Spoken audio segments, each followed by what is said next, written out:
ابھی عبارت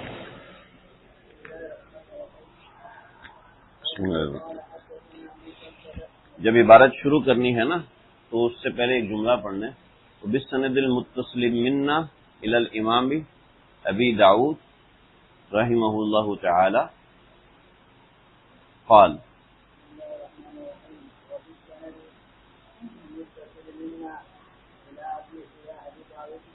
إِلَى امام ابی داؤد. اور بھی کچھ القابات لگانے چاہیے، ٹھیک ہے، کل سے پریکٹس کر کے آنا.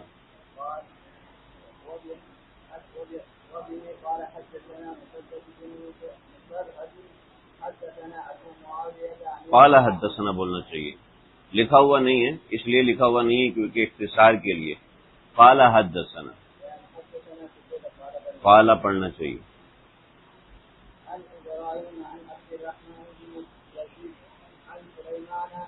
عن عبد الرحمن ابن یزید. ہاں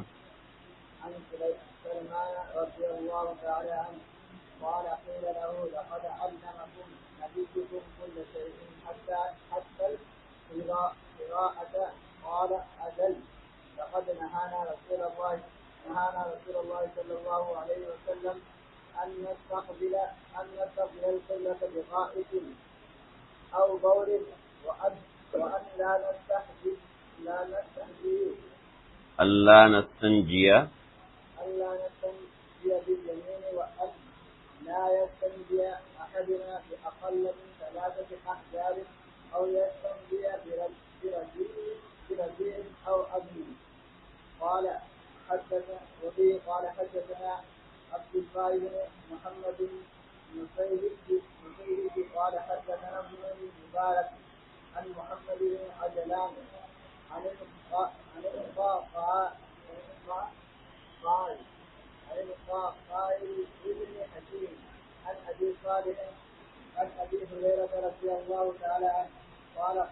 بس ٹھیک ہے. عبارت کی تیاری کر کے آیا کریں گے. جو باب ہم نے پڑھنا ہے وہ باب کی اچھے سے تیاری ہونی چاہیے. آپ کی کتاب میں اعراب لگے ہوئے ہیں، یہ اعراب نہیں لگے ہونے چاہیے تھے، لیکن بہرحال جن حضرات نے لگائے ہیں وہ یہ سوچ کے لگائے ہیں کہ ہمارے طلباء کرام عبارت میں ایسی غلطی کر دیتے ہیں جس سے کفر لازم آتا ہے، تو یہ سوچ کر لگا دیے. باب کراہیتی استقبال القبلۃ عند قضاء الحاجہ. اور اگلا باب ہے باب نمبر 5، باب الرخصۃ فی ذالک. آج ہم یہ پڑھیں گے. دیکھو جی، اس مسلک کے اندر بذل مجہود میں عمدۃ القاری کے حوالے سے، علامہ عینی کے حوالے سے 4 مسلک لکھے. بند کر دو 4 مسلک لکھے. پہلا مسلک مطلقاً ممانعت کا ہے. مطلقاً ممانعت کا مطلب یہ ہے کعبۃ اللہ کی طرف نہ استقبال کر سکتے ہیں اور نہ ہی استدبار کر سکتے ہیں. ٹھیک ہے، نہ استقبال کی اجازت ہے اور نہ ہی استدبار کی اجازت. استقبال مطلب کعبہ کی طرف رخ کر کے پیشاب کرنا، اور استدبار کا مطلب ہے کعبۃ اللہ سے پشت کر کے پیشاب کرنا. اس کی ممانعت ہے. ٹھیک ہے جی، صحرا میں بھی منع ہے، آبادی میں بھی منع ہے. ٹھیک ہے، اور ہر صورت میں بہرحال ممانعت ہے اور اس میں کراہت ہے. یعنی ممانعت درجہ کراہت میں ہے، درجہ حرمت میں نہیں ہے. ٹھیک ہے، پہلا مسلک یہ لکھا ہے بذل کے اندر. ٹھیک ہے، اگرچہ 9 مسلک ہیں، اس میں بعض حضرات نے 9 مسلک لکھے ہیں، اور اس کی آپ کلیہ نکالیں گے تو بہت سے مسالک نکل سکتے ہیں. بعض حضرات نے مطلقاً اجازت دی ہے. جس عروہ بن مسعود سے بھی ایک روایت ہے، ایک قول ہے، ان کی طرف منسوب ہے. اور ربیعۃ الرائے امام ترمذی کے اساتذہ میں سے ہیں، ان کی بھی رائے مطلقاً اجازت کی ہے. وہ بھی ایک روایت سے استدلال کرتے ہیں. اور تیسرا مسلک ہے کہ استقبال ممنوع ہے، استدبار کی اجازت ہے. استقبال مطلقاً ممنوع ہے، جہاں کہیں بھی ہو استقبال ممنوع ہے. البتہ استدبار مطلقاً جائز ہے، یعنی کعبۃ اللہ کی طرف پشت کر کے قضاء حاجت کرنا یہ مطلقاً جائز ہے. اور چوتھا مسلک ہے کہ آبادی میں مطلقاً منع ہے.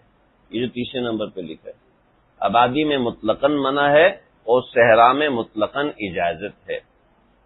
ٹھیک ہے، یہ امام شافعی، امام مالک، امام احمد ابن حنبل کا مشہور مسلک یہی ہے، ٹھیک ہے جی۔ اور شراح نے اور بھی بہت سی باتیں لکھی ہیں، بس ہم یہیں تک سمجھیں گے اس کو۔ اور مسالک ہیں، اور تقریباً تمام مسلک جو ہے وہ جن روایات سے استدلال کرتے ہیں ان میں کچھ روایتیں امام ابو داؤد نے لکھی ہیں، ٹھیک ہے جی۔ حدثنا مسدد بن مسرہد قال حدثنا ابو معاویہ عن الاعمش عن ابراہیم عن عبد الرحمن بن یزید عن سلمان رضی اللہ تعالی عنہ قال قیل له قد علمکم نبیکم، ان سے کسی نے کہا، حاشیے میں لکھا ہے قائلون کفار المدینہ طعنا، ٹھیک ہے، حواشی میں لکھا ہے کہ کفار مدینہ سے مراد یہودی ہے، ٹھیک ہے۔ شراح نے جو بات لکھی ہے، عمدۃ القاری میں بھی جو بات آئی ہے، مسلم شریف کی روایت میں جو طرق استعمال ہوئے اس میں سند مختلف ہے، مسدد بن مسرہد کی سند نہیں ہے، دیگر سندات ہے، اور مسلم شریف کی جو سند ہے اس کے اندر حدیث میں صراحت ہے قال الکفار قال المشرکون المدینہ، ٹھیک ہے، اور حاشیے میں اس کی صراحت کی اس سے یہود مراد ہے۔ تو مشرکین مدینہ، بات واضح رکھیں کہ مدینہ میں تو مشرک تھے بھی نہیں، ٹھیک ہے۔ تو مسلم شریف کی جو روایت ہے وہ اگرچہ اصح ما فی الباب ہے، لیکن اس میں تاریخی اعتبار سے کلام ہے، تاریخی اعتبار سے ایک طریقے کا اضطراب سمجھ میں آ رہا ہے کہ مشرک مدینہ میں نہیں تھے، اگر ہوں گے تو کسی نے اتنی کھل کے بات نہیں کی ہوگی۔ ہاں یہود جو ہیں ان کو مشرکین مدینہ مراد لیا جائے تو بات سمجھ میں بھی آتی ہے، بات لگتی بھی ہے، جیسے کہ حاشی میں ہے کہ قائل رجل من الیہود، یہود میں سے کوئی شخص تھا۔ مسلم کی روایت میں تصریح ہے، ابن خزیمہ کی روایت کی تصریح ہے کہ مشرکون المدینہ، کہ یہاں پہ نا قیل لہ، ٹھیک ہے، تو وہاں پہ قیل لہ قال لہ رجل من مشرکون المدینہ، کہ مشرکون من مشرکین المدینہ، مدینہ کے مشرکوں میں سے کچھ لوگ تھے۔ مکہ کے مشرکین ہو نہیں سکتے، اس لیے کہ حضرت سلمان فارسی نے جب اسلام قبول کیا تو وہ مدینہ میں اسلام قبول کیا تھا، جب آپ علیہ السلام مکے میں تھے تو اسلام قبول نہیں فرمایا تھا۔ قیل لہ کہا گیا، استہزاءً کہا گیا، جیسا کہ غزل میں ہے کہ مذاق اڑانے کے لیے کہا گیا۔ کیا کہا گیا؟ لقد علمکم نبیکم کل شیء حتی القراء، قراء کہتے ہیں بیت الخلاء میں بیٹھنے کی حیت کو، ٹھیک ہے، استنجے کے لیے انسان جس حیت میں بیٹھتا ہے اس حیت کو کہتے ہیں قراء، ٹھیک ہے، عربی میں اس کو قراءت کہتے ہیں۔ تو لقد علمکم نبیکم کل شیء، تمہارے پیغمبر نے تمہیں ہر چیز سکھائی، حتی القراء، یہاں تک کہ بیت الخلاء میں بیٹھنے کا طریقہ بھی سکھایا۔ یہ اس اعتبار سے طنز کیا کہ بیت الخلاء میں بیٹھنے کا طریقہ سکھانا تو والدین کرتے ہیں، بڑے کرتے ہیں، خاندان کے بڑے کرتے ہیں، سرپرست کرتے ہیں، تو اس کا مطلب ہے کہ تم اتنے بڑے ہوگے تمہیں آج تک کسی نے سکھایا نہیں، یعنی اس اعتبار سے حضرت سلمان فارسی پہ طنز کیا، ایک تانا مارا۔ قال اجل، حضرت سلمان فارسی بجائے اس کے کہ شرمندہ ہوتے، حضرت نے فخر سے جواب دیا اجل، نعم نہیں فرمایا، اجل کا لفظ بتایا جا رہا ہے کہ ہاں بتایا، مطلب یہ ہے کہ ہمیں فخر ہے اس بات پہ، ہمیں خوشی ہے اس بات کی کہ آپ صلی اللہ علیہ وسلم نے اس چیز کو بتایا۔ اس کی تصریح اگلی روایت میں آ رہی ہے، اجل کی وضاحت اگلی روایت میں بھی آئی۔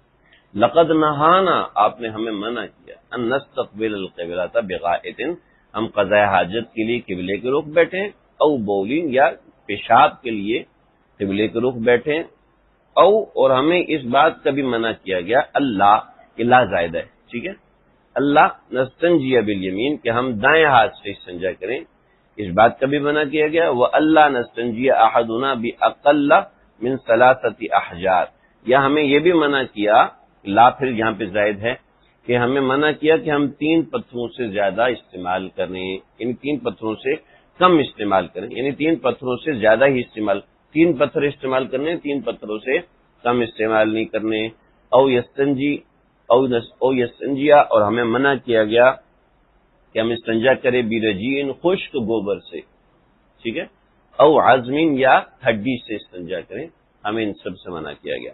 اب پتھروں کی تعداد 3 ہونی چاہیے، اور گوبر سے استنجا کرنا یا ہڈی سے استنجا کرنا، اس کی روایت آگے تفصیل سے آ رہی ہے، اس لیے ہم اس پہ بحث نہیں کریں۔ حدثنا عبد الله بن محمد الدفيلي قال حدثنا ابن مبارك عن محمد بن عجلان عن الكعكع بن حكيم عن ابي صالح عن ابي هريره رضي الله تعالى عنه قال انما انا لكم بمنزله الوالد. اجل کا ترجمہ آ گیا. انما انا لكم بمنزله، میں تمہارے لیے تمہارے والد کی جیسا ہوں. بمنزله الوالد ما كان محمد ابا احد من رجالكم، آپ کسی کے والد نہیں ہیں. ٹھیک ہے، آپ جب کسی کے والد نہیں ہیں تو والد تو نہیں ہے، لہذا بمنزلۃ الوالد، والد کی طرح کا ہوں. ٹھیک ہے. اعلمکم، آپ کو سکھاتا ہوں. فیضا، کیا سکھاتا ہوں؟ فیضا اتا احدکم الغائط، جب کوئی قضاء حاجت کے لیے آئے. غائط قضاء حاجت. ٹھیک ہے، وہی کنایہ کا الفاظ استعمال کل بتا دوں. فلا یستقبل القبلہ، فلا یستقبل القبلہ، تو قبلے کا کی طرف استقبال نہ کرے. ولا یستدبرھا، اور قبلے کی طرف پیٹ بھی نہ کرے. ولا یستطب بیمینہ، اور دائیں ہاتھ سے پاکی حاصل نہ کرے. ٹھیک ہے. وکان یأمر بثلاثۃ احجار، اور آپ منع فرماتے تھے. وکان یأمر بثلاثۃ احجار، اور آپ 3 پتھر استعمال کرنے کا فرماتے تھے. پتھر مٹی کے پتھر، ٹھیک ہے، ڈھیلے. وینہا، اور منع فرماتے تھے ان الروسی، گوبر سے، والرمہ، اور بوسیدہ ہڈی سے. ایک ہی معنی ہو گیا. بات واضح ہے. آگے چلیں. حدثنا مسدد بن مسرہد قال حدثنا سفیان عن الزہری عن عطاء بن یزید عن ابی ایوب. دیکھو، حدثنا سفیان عن الزہری، یہ اقوال مشہور ہے، یہ سند مشہور ہے. کوشش کر کے اس کو یاد کر لو. حدثنا مسدد بن مسرہد قال حدثنا سفیان عن الزہری، عن الزہری، عن سے روایت زہری سے کرتے ہیں، اس کو عنعنہ کہتے ہیں. ٹھیک ہے، بحث کبھی ذکر کریں گے. انا عطاء ابن یزید، اور وہ عطاء ابن یزید سے ان ابی ایوب. یہ سند بڑی مضبوط ہے. استقما فی الباب، یہ روایت ہے، اور ہمارا استدلال حنفیہ کے استدلال اسی سے ہے. روایتن، کیا مطلب ہے روایتن کا؟ ہے جی، روایتن کا کیا مطلب ہے؟ کیا؟ نہیں، روایتن، درایتن، رفعن، اتصالن. بعض مرتبہ حدیث لکھنے میں یہ نہیں کہتے قال قال رسول اللہ صلی اللہ علیہ وسلم، بلکہ صحابی کے نام سے آگے کہتے ہیں درایتن، روایتن، رفعن، اتصالن، مرفوعن، یہ لفظ استعمال کرتے ہیں. ٹھیک ہے، محدثین کا طرز ہے. ٹھیک ہے، محدثین اختصار کرنے کے لیے یہ لفظ استعمال کرتے ہیں. عن ابی ایوب روایتن، مطلب مرفوع روایت، آپ صلی اللہ علیہ وسلم سے نقل کرتے ہیں. یعنی آپ علیہ الصلوۃ والسلام نے یہ بات ارشاد فرمائی. بھی سیدھے سیدھا کہتے ہیں قال قال رسول اللہ صلی اللہ علیہ وسلم، ہمارا کون سا ٹائم جا رہا ہے. محدثین ویسے ہی روایت نقل کرتے ہیں جیسے ان کے استاد نے بتائی تھی. ٹھیک ہے، حتیٰ کہ اگر کوئی یہ گا قال قال رسول اللہ تو اس کو الگ سے بیان کریں گے کہ فلاں نے قال قال رسول اللہ کہا. یہ لفظ کو بالکل ایسے ہی لکھتے ہیں جس طریقے سے وہ نقل ہوتا ہے. کیا فرمایا آپ صلی اللہ علیہ وسلم نے؟ قال، یعنی قالہ کے قائل آپ علیہ الصلوۃ والسلام ہیں. اذا اتیتم الغائط، جب تم قضاء حاجت کے لیے آؤ، فلا تستقبلوا القبلۃ بغائط ولا بول. سمجھ میں آگے؟ پیچھے گزر چکا. ولکن شرقوا او غربوا، بلکہ تم مشرق کی طرف رخ کرو یا مغرب کی طرف رخ کرو. اب حضرت ابو ایوب انصاری فقدمنا الشام، پھر ہم شام گئے. وجدنا مراحیز، اور ہم نے وہاں بیت الخلاء دیکھے. قد بنیت قبل القبلہ، قبل القبلہ، قبل القبلہ، قبلے کے رخ پہ بنے ہوئے تھے. فقلنا ننحرف عنہا، تو ہم اس سے رخ موڑ کر بیٹھا کرتے تھے. ونستغفر اللہ، اور اللہ سے معافی چاہتے تھے. معافی اس لیے چاہتے تھے کہ شروع میں پتہ نہیں تھا. بعض فقہا نے یہ لکھا کہ معافی اس لیے چاہتے تھے کہ شروع میں پتہ نہیں تھا، جب پتہ چلا تو پھر ٹیڑھا کر کے بیٹھے، ٹیڑھے رخ پہ بیٹھے. پہلے زمانے میں بیت الخلاء ایسے نہیں ہوتے تھے جیسے ہمارے ہیں. پہلے زمانے میں بیت الخلاء ایسے ہوتے تھے کہ یہ بیت الخلاء ہے، یہ ہے بیت الخلاء. ٹھیک ہے، یہ بیت الخلاء ہے، یہ آگے کا حصہ ہے.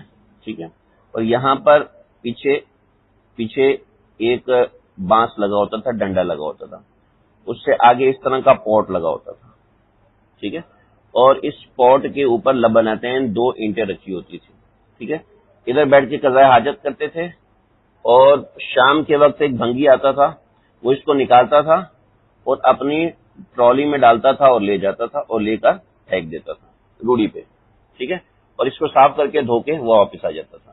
تو اب اس کا رخ ایسے تھا جیسے آج ہمارا WC ہوتا ہے، ٹھیک ہے، اس کا رخ ایسے تھا، اس پہ بیٹھ کے قضاء حاجت سے فارغ ہوتے تھے، اور یہ شام کو آتا تھا، اس پردے کو ہٹاتا تھا، پردہ پیچھے باندھ، جیسے خیمہ ہوتا ہے پردہ پیچھے باندھا ہوتا تھا، اور یہ آتا تھا، اس کو صفائی کر کے پیچھے سے سارے بیت الخلاء سے لے کے چلا جاتا تھا، ٹھیک ہے۔ پہلے بیت الخلاء گھروں میں نہیں بنا کرتے تھے اسی وجہ سے کہ اس میں بدبو وغیرہ ہوتی تھی، اور اسی جگہ پر داخل ہونے کے لیے ایسے وہاں تو فقدمنا الشام فوجدنا مراحیض، ہم نے وہاں بیت الخلاء دیکھے، قد بنیت قبل القبلہ، تو وہ قبلے کے رخ پہ بنے ہوئے تھے، فکنا ننحرف عنہا، تو ہم ٹیڑھا ہو کے بیٹھتے تھے، ونستغفر، تو پہلے پتہ نہیں تھا، پہلے ایسے کرتے تھے، اور یہ تو نمبر 1 یہ۔ نمبر 2 استغفار اس لیے کہ وہ انحراف یسیر تھا، یعنی انحراف تو کر لیتے تھے لیکن اتنا انحراف نہیں ہوتا تھا کہ دل کا اطمینان ہو، تو پھر دل ہی دل میں استغفار کرتے رہتے تھے، اور بھی بہت سی توجیحات لکھی، ٹھیک ہے جی، بات سمجھ میں آ گئی۔ یہ سیدنا ابو ایوب انصاری رضی اللہ عنہ کی روایت ہے، اور ہمارا مستدل یہی روایت ہے۔ یہ روایت ہمارا مستدل کیوں ہے؟ اس لیے کہ یہ روایت اصح ما فی الباب ہے، اس روایت کی سند اس استقبال اصح ما فی الباب جسے کہتے ہیں نا، ایک لفظ ہے اصح ما،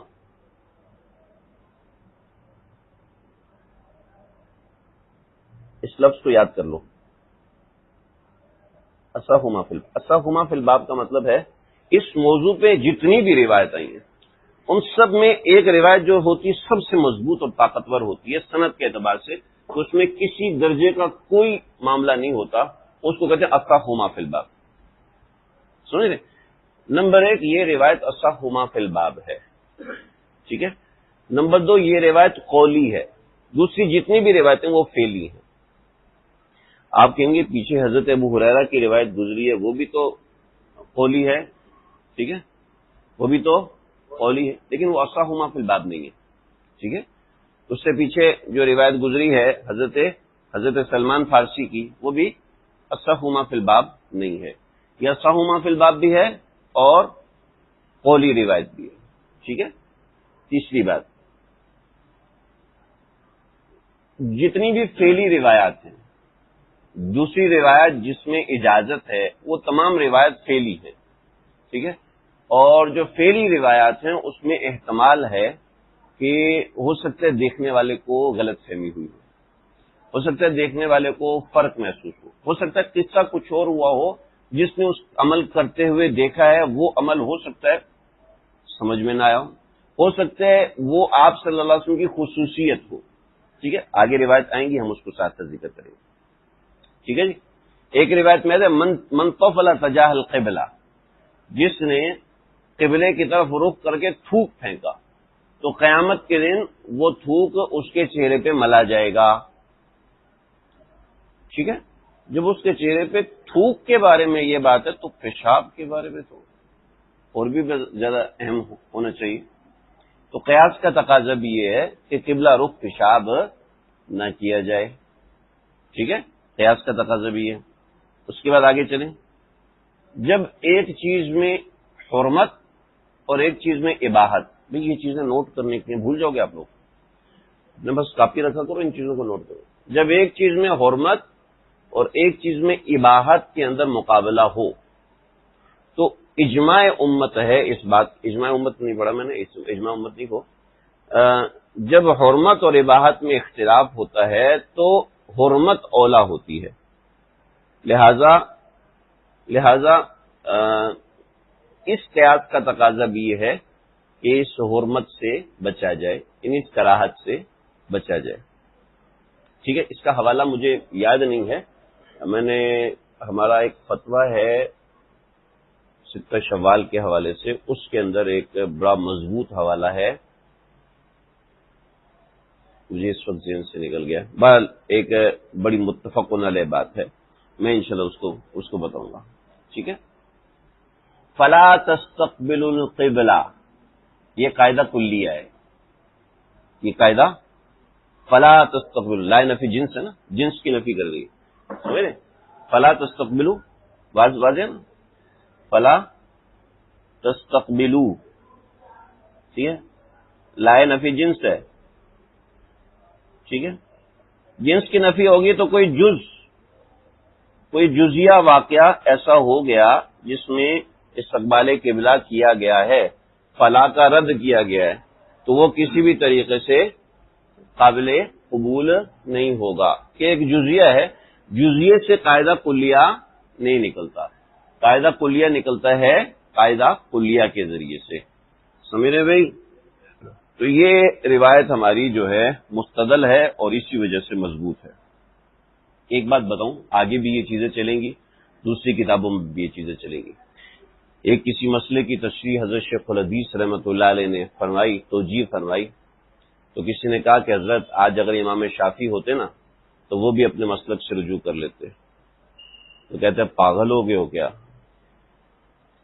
امام شافعی اگر ہوتے نا تو ہم انہی کے مقلد ہوتے، ہم انہی کے مقلد ہوتے، ان کے سامنے یہ تقریر محض ایک شبہ تھی اور کوئی ویلیو نہیں رکھتی، کوئی اہمیت نہیں رکھتی۔ لہذا اگر ہمارے دلائل مضبوط نظر آ رہے ہیں اور نظر آنے چاہیے، اپنے دلائل پہ ہم اس حساب سے محنت کریں گے کہ معید بالقرآن بھی ہے، معید بالحدیث بھی ہے، معید بالقیاس بھی ہے، معید بالاصول فقہ بھی ہے، ٹھیک ہے، اصحہما فی الباب بھی ہے، اگرچہ سب کچھ ہے، لیکن ہم سامنے والے مسلک والوں کو یہ نہیں کہیں گے کہ یہ غلط ہیں، بلکہ کہیں گے کہ ہماری غالب رائے اس کے ساتھ ہے، وہاں غلطی کا احتمال ہے، یہاں غلطی کا احتمال کم ہے، سمجھ رہے میری بات؟ اپنے مزاج کے اندر تشدد کبھی بھی نہیں لے کے نا۔ حدثنا موسى بن اسماعیل قال حدثنا وهيب قال حدثنا عمرو بن يحيى عن ابي زيد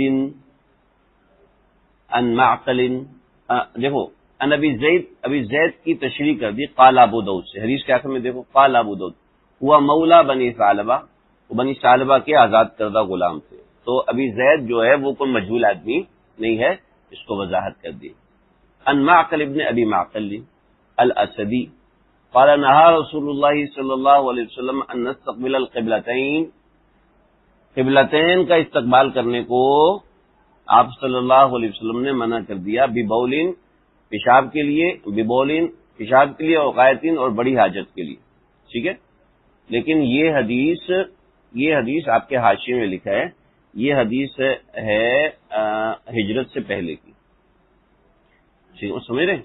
یہ سوری ہجرت سے پہلے کی نہیں، بلکہ یہ اس وقت کی ہے جب تک بیت المقدس قبلہ تھا، جب بیت المقدس قبلہ نہیں رہا تو اس کے بعد یہ بات بھی ختم ہو گئی، تو یہ روایت بس اس حد تک ہے کہ جب تک بیت المقدس قبلہ اول تھا، جب بیت المقدس قبلہ اول ہونا بند ہو گیا، لہذا یہ روایت بھی منسوخ ہو گئی، سمجھ رہے بھائی؟ حدثنا محمد بن يحيى ابن فارس قال حدثنا صفوان بن عيسى عن الحسن بن ذكوان عن مروان الاصفری قال رأيت ابن عمر، کیا دیکھا؟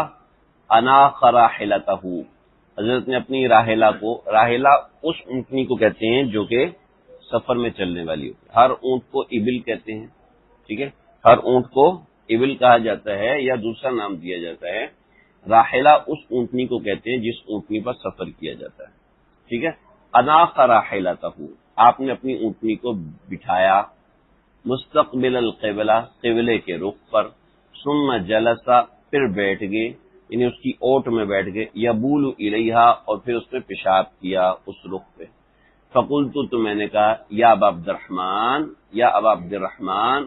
اے عبد الرحمن کے والد، الیس قد نہی عن ھذا، کیا قبلہ رخ پیشاب کرنے کو منع نہیں کیا گیا؟ قال بلا، جی بالکل منع کیے گئے، انما نہی عن ذلک فی الفضاء، یہ منع کیا گیا ہے فی الفضاء کھلی جگہ پر، فَإِذَا كَانَ بَيْنَكَ وَبَيْنَ الْقِبْلَةِ شَيْءٌ، جب آپ اور آپ قبلے کے درمیان کوئی چیز ہو تو کیا ہے، یسترک، جو آپ کو چھپائے ہوئے ہو، تو فلا باس، اس میں کوئی حرج نہیں ہے، ٹھیک ہے، اس کی ہم کیا تعویل کریں گے؟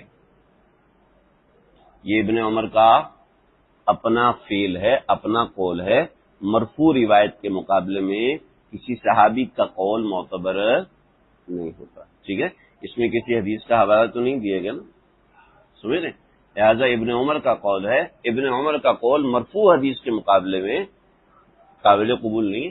ان کے قول میں احتمال ہے، ہو سکتا ہے ان کو کچھ اور سمجھ میں آئی ہو، ان کو کچھ اور چیز، ہم ان کو نہیں کہیں گے کہ وہ غلط ہے، نہیں کہہ سکتے ہیں. اور کبھی یاد رکھنا، کبھی کہنا بھی نہیں، اپنی زبان کو بڑی احتیاط سے استعمال کرنا. حدثنا موسیٰ بن اسماعیل، یہ ہو گیا. ٹھیک ہے، حدثنا محمد بن یحییٰ بن فارس، یہ ہو گیا، ہو گئی. آگے دے باب الرخصۃ فی ذلک. اب امام ابو داؤد نے دوسری وہ روایت جس میں رخصت ہے، جس سے آخر میں روایت بتائی اس میں رخصت بتائی، وہ بھی ایک مسلک ہے نا، وہ بھی ایک مسلک ہے، میں نے اس میں بتا دیا. حدثنا عبداللہ ابن مسلمہ عن مالک عن یحییٰ بن سعید عن محمد بن یحییٰ بن حبان عن عمہ، وہ اپنے چچا سے، ان کا چچا کون ہے؟ واسع بن حبان، عن عبداللہ بن عمر عن عبداللہ بن عمر رضی اللہ تعالی عنہما قال لقد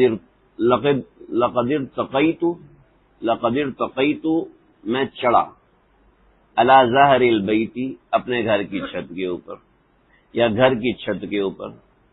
ٹھیک ہے، فرأیت رسول اللہ صلی اللہ علیہ وسلم، میں نے دیکھا رسول اللہ صلی اللہ علیہ وسلم کو. دیکھو یہ مسجد نبوی ہے، باب السلام. ٹھیک ہے، یہ دروازہ ہے، آج کا دروازہ.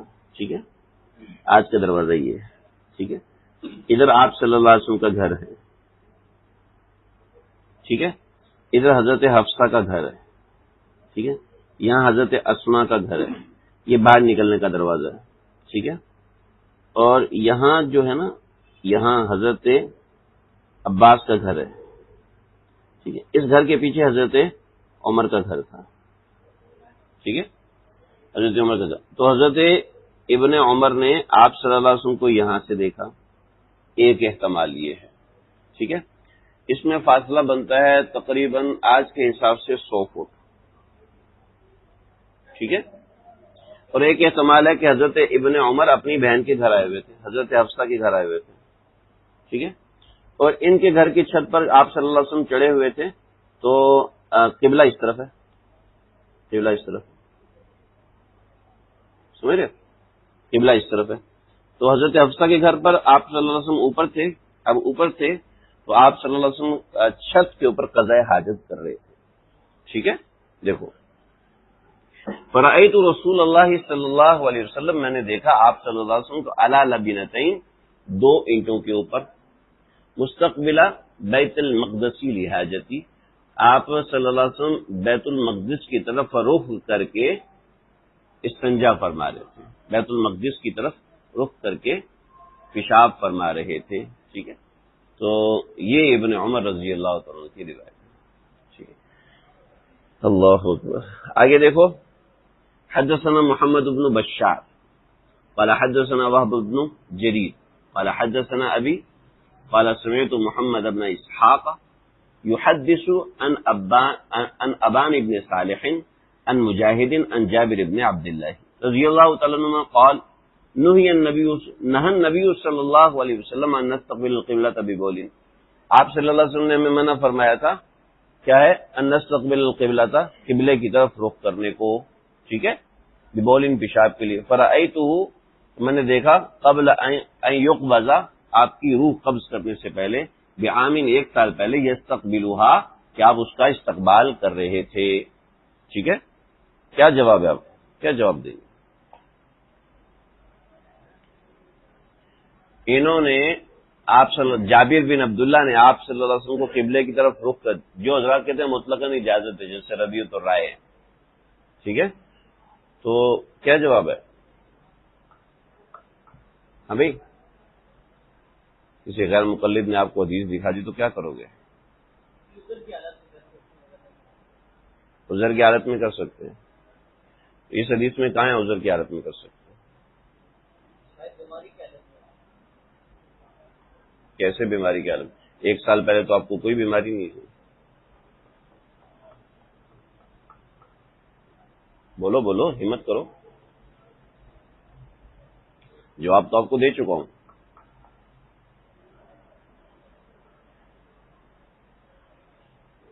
قول اور فعل میں جب تضاد ہوتا ہے تو قول کو لیا جاتا ہے. حرمت اور حلت میں جب تضاد ہوتا ہے تو حلت کو لیا جاتا ہے. صحیح ہے؟ بقیہ یہ بات اپنی جگہ بالکل صحیح ہے. آپ علیہ الصلوۃ والسلام نے قبلے کی طرف رخ کر کے پیشاب کیا ہوگا، لیکن ہو سکتا ہے وہ اللہ کے نبی کی خصوصیت ہو.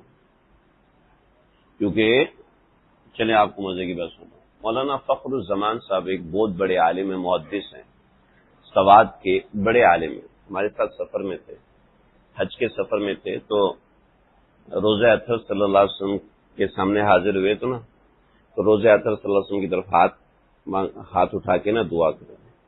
تو وہاں پہ شیخ کر رہے ہیں، شیخ توجہ للقبلہ، توجہ قبلے کی طرف رخ کر کے دعا مانگو. انہ اعظم من القبلہ، کہتے یہ قبلے سے زیادہ محترم ہے، اس لیے ان کی طرف رخ کر کے دعا مانگو. چپ بند کرو. وہ کہنا ہے یہ مولوی صاحب تو بھی ہمیں تباہ کر دے گا. تو آپ صلی اللہ علیہ وسلم تو قبلے سے زیادہ محترم ہے نا، تو آپ تو رخ کر سکتے ہیں، ہم نہیں کر سکتے. ٹھیک ہے، یعنی ہو سکتا ہے آپ علیہ الصلوۃ والسلام کی خصوصیت ہو، لیکن امت کے لیے اجازت نہ ہو. اب اس کا کیا کریں نا امت کے لیے اجازت؟ آپ نے کہا فلا تستقبلوا القبلہ، قبلے کی طرف رخ مت کرو. صحیح ہے؟ جب آپ نے اس طرح بات فرما دی فلا تستقبلوا القبلہ، قبلے کی طرف رخ مت کرو، تو بات ختم ہو گئی. ولا تستدبروها، استدبار بھی نہ کرو. ایک بات. دوسری بات یہ ہے کہ یہ مشاہدہ ہے جابر بن عبداللہ رضی اللہ تعالیٰ عنہ کا. ٹھیک ہے، یہ ان کا مشاہدہ ہے، اور مشاہدے میں مختلف احتمال ہے. ہو سکتا ہے کوئی عذر ہو کہ کسی عذر کی وجہ سے کوئی اور جگہ نہ ہو، دوسری جگہ گندگی ہو، گندگی پھیلنے کا اندیشہ ہو. جس جگہ انہوں نے آپ علیہ الصلوۃ والسلام کو یہ کرتے دیکھا وہاں مختلف احتمال ہے. اور اذا ورد الاحتمال بطل الاستدلال، جیسے آپ نے احتمال بتایا کہ کوئی بیماری ہوئی ہے، بیماری کا احتمال تو ہے نا، کیونکہ عام حالات میں آپ نے منع فرمایا، لیکن یہاں کسی روایت میں آپ کر رہے ہیں، تو اس کا مطلب ہے کہ کوئی محتمل چیز ہے. جب محتمل ہے تو اذا ورد الاحتمال بطل الاستدلال، احتمال آ گیا تو استدلال باطل ہو گیا. ٹھیک ہے جی. تو اس موضوع میں بہت سی روایات ہیں، وہ ان میں جو روایات امام ابو داؤد کی شرائط کے مطابق تھیں ان شرائط کو امام ابو داؤد نے ذکر کر دیا. بس یہاں تک رکھیں گے، آگے انشاءاللہ. ہاں کر لو بھائی، میں بھی کر رہا ہوتا ہوں.